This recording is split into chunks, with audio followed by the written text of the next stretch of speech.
A ticking clock on justice. Just days away from the 40th anniversary of Natalie Wood's mysterious death, time is running out to confirm what really happened to the beloved actress on this luxury yacht. New evidence surrounding the death of Natalie Wood is once again forcing investigators and the public to question everything they thought they knew. What was long accepted as a tragic accident off Catalina Island in 1981 is now being pulled apart by inconsistencies, overlooked details, and conflicting accounts from those who were on board that night. Between her husband Robert Wagner, co-star Christopher Walken, and the yacht's captain, the truth remains fractured and far more unsettling than the original story suggested. What really happened to Natalie Wood? On November 28, 1981, what was meant to be a peaceful holiday weekend off the coast of Catalina Island turned into one of Hollywood's most haunting mysteries. The waters were calm, the night quiet, and aboard a luxury yacht named Splendor, three familiar Hollywood names were spending Thanksgiving together. But by morning, one of them would be gone forever. Natalie Wood, a beloved actress whose career began in childhood and later soared through films like Rebel Without a Cause and West Side Story, was found dead in the Pacific Ocean.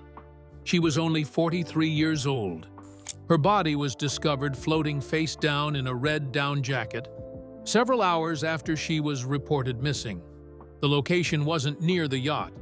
It was drifting in open water, far enough away to immediately raise questions that have never fully been answered.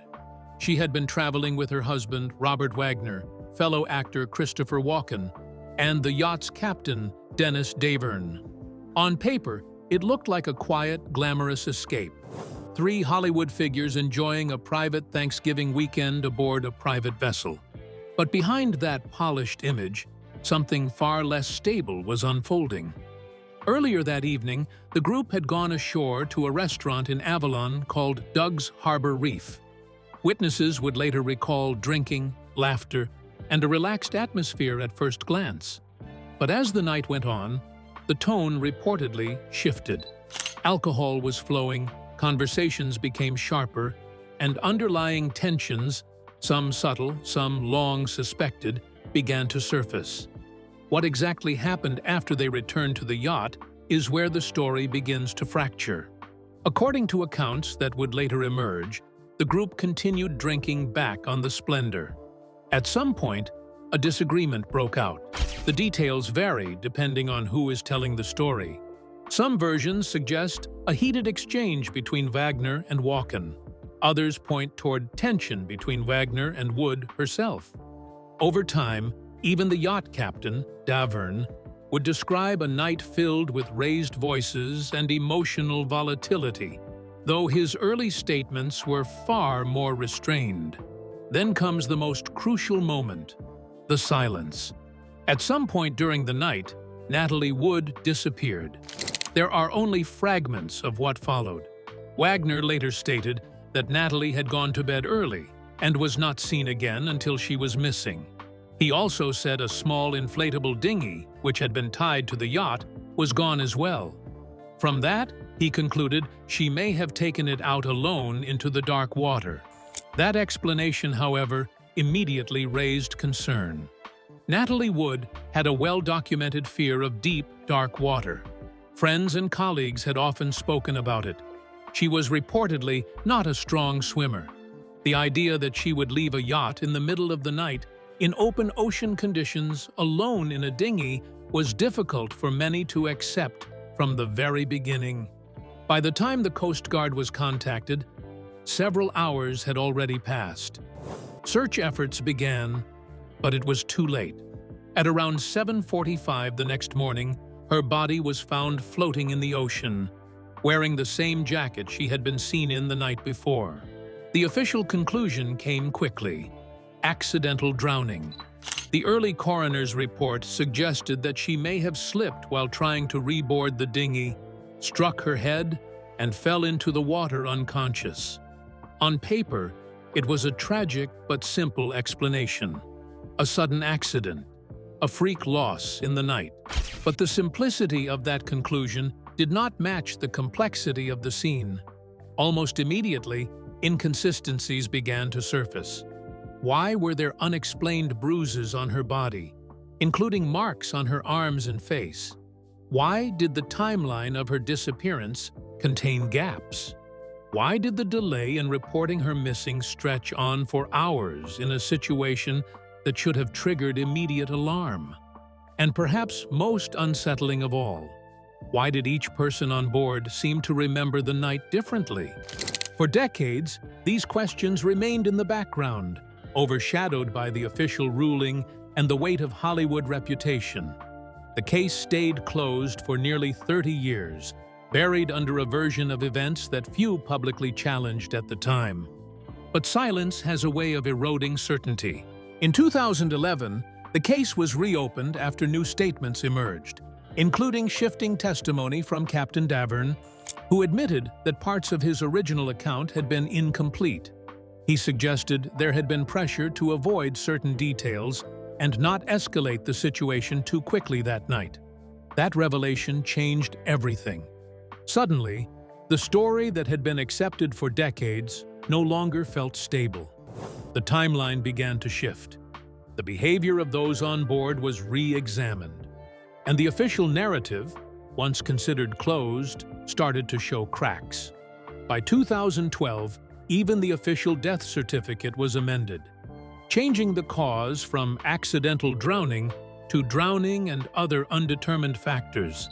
It was a subtle change in wording, but one that carried enormous weight. And yet, despite renewed attention, one question still lingers beneath everything. If this wasn't just an accident, then what really happened on the Splendor that night? Because the deeper investigators looked, the more the story stopped feeling like a simple tragedy and started feeling like something far more complicated. And what they would uncover next would shift suspicion in a direction no one expected. The story they sold versus the questions they hid. By the time the news broke about Natalie Wood, Hollywood already knew how the story would be written. A tragic loss, a beautiful star gone too soon, a grieving husband. It was a narrative that fit neatly into public expectation, polished just enough to avoid uncomfortable questions. But Hollywood has never just been about films. It's about control. Control of image, control of narrative, and sometimes control of truth itself. At the center of that world stood Robert Wagner, a respected actor with decades in the industry and strong connections across studios, producers, and media circles. In a system like that, reputation wasn't just personal, it was currency. And protecting that currency often mattered more than digging into inconvenient details. So when Natalie Wood died, the early framing of events leaned heavily toward a simple explanation. A sudden accident, a tragic misunderstanding, a night gone wrong. It was clean, it was easy, and most importantly, it didn't disrupt the public image of anyone involved. Behind the scenes, however, the reality was more complicated. Reports of tension between Wood and Wagner had existed long before that night. Their relationship, while publicly portrayed as romantic and reunited, had long been described by insiders as emotionally volatile. But those details rarely made it into mainstream coverage. Hollywood preferred the version of the story that sold better. The fairy tale reunion, not the fractures underneath it. Even the investigation was shaped by that environment. Statements were carefully managed. Early witness accounts were softened. The urgency you might expect in an unexplained death involving a public figure seemed strangely muted. And in many ways, that wasn't unusual for the time. Hollywood in the early 1980s operated within a tightly controlled ecosystem. Studios had influence, publicists had power, and law enforcement often found itself navigating a world where celebrities were not treated like ordinary individuals. The goal wasn't always full transparency, it was stability. That culture extended beyond just this case. It was part of a larger pattern where scandals involving high-profile figures were quietly contained, redirected, or reframed until they lost their edge. The system didn't need to deny the truth outright. It just needed to delay it long enough for attention to move on. In that environment, asking difficult questions about Natalie Wood's death wasn't encouraged. It was easier to accept the official version than to challenge a story involving powerful names and uncertain evidence. And so, for years, the narrative remained frozen. A tragic accident, a closed case, a Hollywood story that ended too soon. But silence doesn't erase inconsistency. It only delays confrontation. As time passed, cracks in the story began to widen. Not from Hollywood itself, but from outside voices who were no longer willing to accept the polished version of events. And when those voices finally broke through the silence, they would shift the focus away from image and directly towards something far more unsettling: the media machine that helped protect it. How Natalie Wood became a perfect Hollywood myth. When news of Natalie Wood's death spread, the first wave of reporting arrived quickly, and with surprising uniformity. The language was gentle, almost reverent. A beloved actress, a shocking loss, a heartbreaking accident. Within hours, the story had already taken shape, and that shape would remain largely unchanged for decades. The early narrative didn't just report what happened.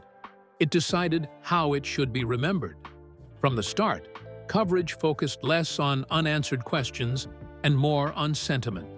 Natalie Wood was described through a carefully curated lens, a Hollywood icon, a graceful star, a woman defined by elegance and emotional depth. It was the kind of framing that made her story feel complete, even when it wasn't. But that framing came at a cost. The more polished the narrative became, the less room there was for doubt. And doubt, in this case, was exactly what the situation demanded.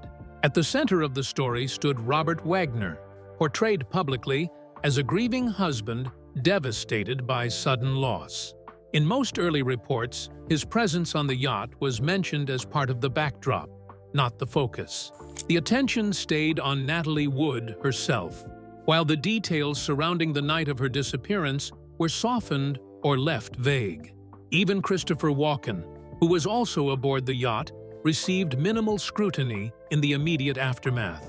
His presence was acknowledged, but rarely examined in depth. The media narrative, intentionally or not, seemed designed to simplify a situation that was anything but simple. Part of this approach came from how entertainment journalism operated at the time. In the early 1980s, the relationship between Hollywood and the press was deeply intertwined. Access mattered. Interviews mattered. Maintaining relationships with studios and publicists often influenced what stories were told and how they were told. Challenging powerful figures too aggressively could mean losing future access entirely. So instead of pressing into contradictions, many outlets leaned into the version of events that had already been approved by official statements and early reports. The result was a story that felt complete on the surface, even though key pieces were missing underneath. That is how a tragedy slowly becomes a myth. As coverage continued, Natalie Wood's death began to resemble a familiar Hollywood archetype, the beautiful star lost too soon. Her personal complexities were flattened into a symbolic narrative. Her fears, her relationships, her final hours, all reduced into fragments that supported a single conclusion. Even the inconsistencies in witness accounts were often treated as minor details rather than central issues. The delay in reporting her disappearance, the shifting timelines, the unexplained injuries, these were acknowledged in some reports, but rarely explored in depth. The dominant story had already been established, and everything else was forced to fit around it. Over time, this created a strange effect. The more the story was repeated, the more solid it appeared. And the more solid it appeared, the less people questioned it. But beneath that surface stability, contradictions never disappeared. They were simply pushed aside, waiting for a moment when they could no longer be ignored. That moment would come much later, when true crime journalism, documentaries, and renewed investigations began to revisit the case without the same constraints. Suddenly, the narrative that had once seemed fixed started to loosen. Interviews were re-examined. Statements were compared. Small inconsistencies began to form a larger picture that didn't align with the original explanation. And at the center of that unraveling was a growing realization. The official story of that night on the yacht may not have been shaped by evidence alone, but by how carefully the story was managed from the very beginning. Once that idea enters the conversation, the focus shifts again, not just to what was said, but to who had the power to shape what the world believed. And that question leads directly into the next layer of the case, where authority, influence, and delayed accountability begin to define how justice was or wasn't pursued. A case closed too early, then reopened too late.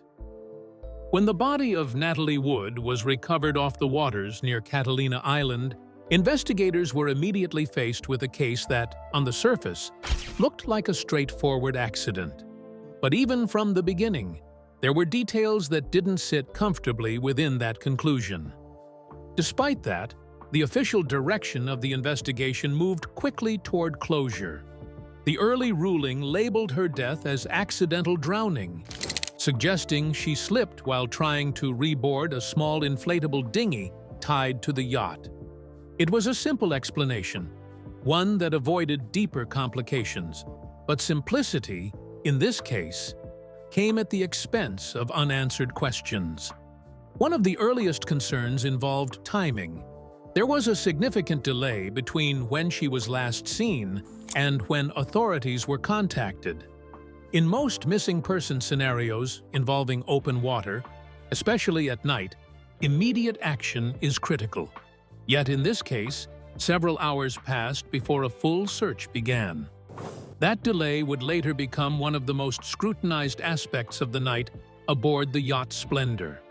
At the center of the investigation was Robert Wagner, who had been aboard the vessel along with Christopher Walken and yacht captain Dennis Davern.